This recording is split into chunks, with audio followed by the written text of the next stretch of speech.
Le nomadisme, c'est bien plus qu'une tendance, c'est vraiment un mouvement de société, c'est une évolution comportementale qui touche, au-delà de la mobilité simple, la notion de déplacement, une valeur beaucoup plus aspirationnelle qu'est la liberté et la liberté individuelle. Les modes viennent et vont et viennent, mais le nomadisme, c'est une tendance qui vraiment s'inscrit dans une démarche, dans un processus de fond. On voit bien d'ailleurs que l'humanité de plus en plus va vers plus d'individualisme. Ça veut dire aussi plus de nomadisme dans les choix de consommation, dans les lieux de consommation, etc., etc. Le nomadisme est une tendance durable et lourde. On a effectivement dépassé depuis un moment, on va dire, la consommation au coin d'un comptoir avec le jambon beurre bière ou eau. Et on est aujourd'hui sur des gens qui sont de plus en plus professionnels, avec des consommateurs qui ont des attentes beaucoup plus pointues, avec une attente notamment environnementale et produits sains, donc avec des développements des marques et des industriels sur ces créneaux-là.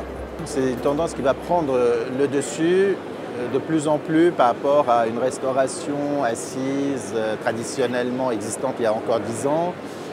Ancrée dans la culture française particulièrement, par rapport à d'autres cultures anglo-saxonnes où déjà le nomadisme existe de plus en plus, sous condition que ce soit sur des produits naturels, sains, que le nomadisme ne s'amalgame pas avec une alimentation pas saine. Cette tendance a bien sûr un impact sur le packaging, c'est évident. C'est-à-dire qu'il faut des packagings qui soient de manière générale plus petits, qui soit au design plus soigné et qui soit refermable surtout, qu'on puisse mettre dans son sac à dos, dans son sac à main, quand on bouge, qu'on puisse consommer dans les transports ou sur son lieu de travail par exemple.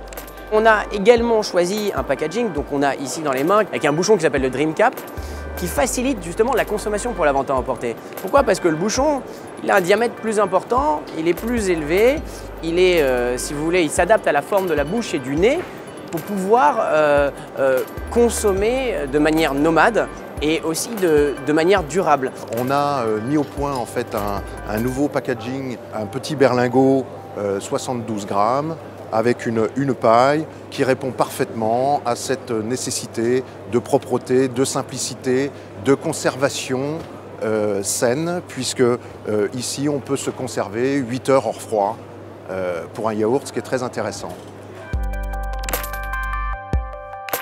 Alors, le nomadisme en 2020, ça va être une vie qui, notamment grâce aux nouvelles technologies, va être encore plus nomade qu'aujourd'hui. Je pense que même aujourd'hui, on a peut-être du mal à se rendre compte à quel point il va encore y avoir du changement.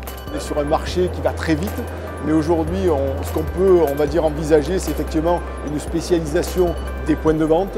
Des nouveaux packaging, des nouveaux formats, encore plus de réutilisables. Allons-y, lançons des packaging et des produits qui apportent vraiment une belle expérience de consommation dans la mobilité.